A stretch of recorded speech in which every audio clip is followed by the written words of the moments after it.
Assalamualaikum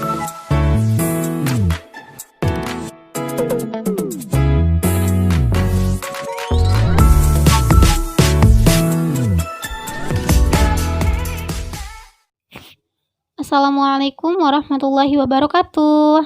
Hai teman-teman semua, apa kabar? Kembali lagi bersama saya Khairunisa dari kelompok 40 KKN Daring jurusan Tadris Bahasa Inggris Fakultas Tarbiyah dan Keguruan. Baik teman-teman, di video kali ini saya akan berbagi sedikit ilmu yang saya dapatkan mengenai apa yang harus kita lakukan jika kita terinfeksi virus corona. Seperti yang kita ketahui teman-teman bahwa jumlah pasien yang positif virus corona di Indonesia ini semakin meningkat setiap harinya. Akibatnya, banyak sekali masyarakat yang berbondong-bondong ingin melakukan pemeriksaan virus corona di tubuh mereka, lantaran mereka begitu resah akan kemungkinan positif terinfeksi virus corona.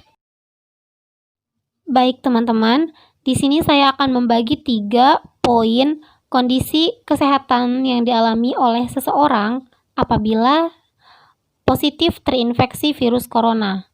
Poin yang pertama yaitu kondisi di mana seseorang terinfeksi virus corona, akan tetapi dia tidak menunjukkan gejala apapun, tidak juga demam, ataupun batuk, ataupun mengalami sesak nafas. Dia tidak menunjukkan semua gejala-gejala itu. Dan poin kedua yaitu kondisi di mana seseorang terinfeksi virus corona dan dia menunjukkan gejala penyakit yang ringan, misalnya demam, batuk, merasa lemas, tetapi dia tidak mengalami sesak nafas. Bahkan di kondisi seperti ini pun orang tersebut masih bisa melakukan aktivitas-aktivitas yang ringan secara normal. Dan yang terakhir, poin ketiga yaitu kondisi di mana seseorang terinfeksi virus corona dan dia menunjukkan gejala penyakit yang berat. Misalnya demam yang tinggi dengan suhu tubuh di atas 38 derajat Celcius, lalu mengalami sesak nafas, dan dia pun merasa lemas sehingga tidak dapat melakukan aktivitas apapun.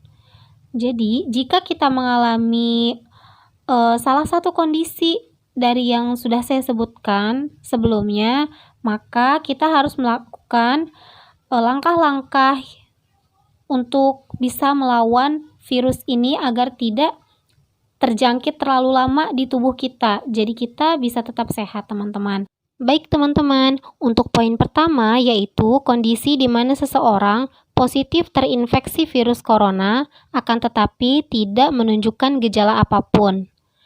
Dalam kondisi yang seperti ini, itu menandakan bahwa tubuh kita cukup kuat dan juga sehat, serta dapat melawan virus corona yang ada di dalam tubuh kita.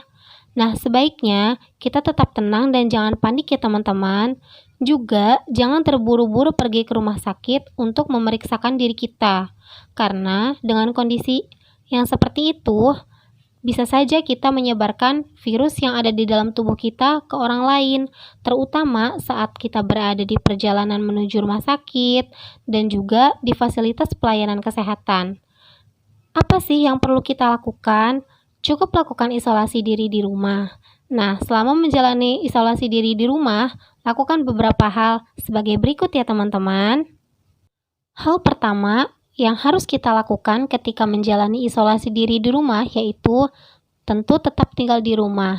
Jangan bekerja atau bepergian ke tempat-tempat yang ramai ya teman-teman, karena resikonya cukup tinggi untuk menyebarkan virus kita ke orang lain. Lalu, yang kedua, selalu menggunakan masker dengan benar selama masa isolasi diri. Meskipun berada di rumah, kita harus tetap menggunakan masker ya teman-teman. Lalu yang ketiga, sesekali berada di ruang terbuka atau berjemur di bawah sinar matahari setiap pagi. Karena sinar matahari bisa membunuh virus-virus yang ada dalam tubuh kita. Jadi kita harus rajin berjemur. Yang keempat, gunakan kamar terpisah dari anggota keluarga lainnya, termasuk orang dewasa lainnya dan juga anak-anak. Jangan sampai kita satu kamar dengan anggota keluarga kita yang lain ya teman-teman. Usahakan kita tinggal sendiri di kamar tersebut. Lalu yang selanjutnya yaitu menghindari pemakaian barang pribadi bersama seperti peralatan makan, yaitu piring, sendok, garpu, gelas, dan juga peralatan mandi seperti gayung, sikat gigi, handuk, ataupun spray. Usahakan pisahkan barang-barang pribadi kita dengan barang-barang pribadi milik anggota keluarga kita lainnya, terutama barang-barang yang telah saya sebutkan tadi itu seharusnya kita gunakan secara pribadi dan jangan dicampur baur dengan pemakaian untuk anggota keluarga yang lainnya ya teman-teman.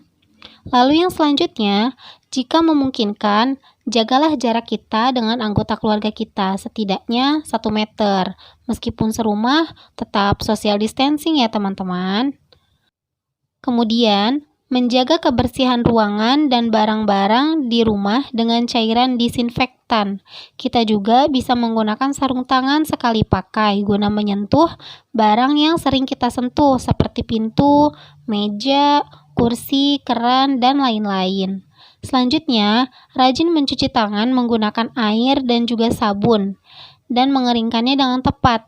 Kita bisa mengeringkan tangan kita setelah mencuci tangan dengan menggunakan tisu, lalu langsung membuangnya di tempat sampah yang tertutup, atau menggunakan handuk bersih yang sebaiknya perlu diganti secara berkala. Lalu yang selanjutnya, menutup mulut dan hidung kita saat bersin ataupun batuk menggunakan tisu atau siku bagian dalam. Setelah itu, langsung buang tisu di tempat sampah tertutup ya teman-teman. Atau jika menggunakan tangan, bersihkan tangan kita menggunakan air mengalir dan juga sabun. Kemudian, hindari menyentuh bagian segitiga wajah, yaitu mata, hidung, dan mulut kita tanpa mencuci tangannya terlebih dahulu. Lalu yang selanjutnya, melakukan pengukuran suhu harian dan observasi bila ada gejala klinis yang muncul, seperti demam, batuk, dan kesulitan bernafas. Dan tentu teman-teman, jangan lupa untuk memperbanyak asupan air putih kita, makan makanan yang bergizi, serta istirahat dengan baik di rumah, agar tubuh tetap sehat dan kuat melawan virus corona. Lalu, poin yang kedua, yaitu kondisi di mana seseorang terinfeksi virus corona dan dia menunjukkan gejala penyakit yang ringan. Jika kita positif terinfeksi virus corona dan memiliki gejala ringan seperti demam, batuk, lemas, tetapi tidak ada sesak nafas, bahkan masih dapat melakukan aktivitas ringan secara normal, kita tetap tenang dan jangan panik. Lakukan isolasi diri di rumah selama 14 hari dengan panduan yang sama seperti yang sudah dijelaskan pada poin sebelumnya. Jangan juga terburu-buru pergi ke rumah sakit. Lalu, konsultasikan diri kita ke dokter secara online melalui sejumlah aplikasi kesehatan yang tersedia atau menghubungi langsung rumah sakit guna meminta arahan yang jelas. Jika kita mengalami demam, sebaiknya minum obat penurun demam ya teman-teman, seperti paracetamol dan juga yang lainnya. Dan tentu tetap perbanyak asupan air putih, makan makanan yang bergizi, serta istirahat yang baik. Hal yang perlu diperhatikan selama melakukan isolasi diri di rumah adalah kondisi kita tetap perlu dipantau ya teman-teman. Dan jika gejala yang kita alami cenderung ringan atau sedang, serta kita selalu menjaga kesehatan dan kebersihan diri kita, maka kemungkinan kita bisa sembuh dari virus ini akan semakin tinggi. Kita pun bisa mengakhiri masa isolasi diri di rumah setelah 14 hari dengan syarat kita sudah lagi tidak mengalami demam dan tidak minum obat penurun demam selama minimal 72 jam atau 3 hari berturut-turut. Dan gejala virus corona seperti batuk dan sesak nafas kita telah membaik bahkan hilang, atau sudah lewat dari 7 hari sejak gejala penyakit pertama kali muncul. Sebaliknya, apabila gejala virus corona di tubuh kita semakin memburuk, seperti merasa sangat lemas dan mengalami sesak nafas, maka kita harus segera cari pertolongan medis ke rumah sakit. Kemudian, untuk poin ketiga, yaitu kondisi di mana seseorang terinfeksi virus corona dengan mengalami gejala penyakit yang berat, maka lakukanlah poin-poin seperti yang sudah disebutkan sebelumnya.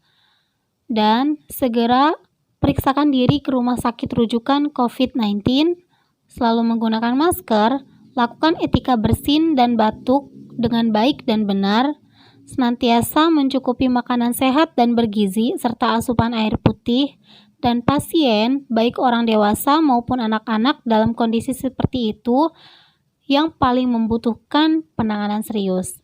Prioritaskan pasien dengan kondisi tersebut guna mendapatkan penanganan yang tepat dengan segera di rumah sakit. Nah, itu dia teman-teman, hal-hal yang perlu kita lakukan ketika kita terinfeksi virus COVID-19. Tetap jaga kesehatan ya teman-teman, jaga kebersihan dan makan makanan yang bergizi. Dan yang paling penting adalah jangan panik dan juga jangan terburu-buru pergi ke rumah sakit. Tapi tetaplah lakukan isolasi diri di rumah dengan mematuhi protokol dan juga panduan yang sudah disediakan. Sekian video hari ini, semoga bermanfaat. Wassalamualaikum warahmatullahi wabarakatuh.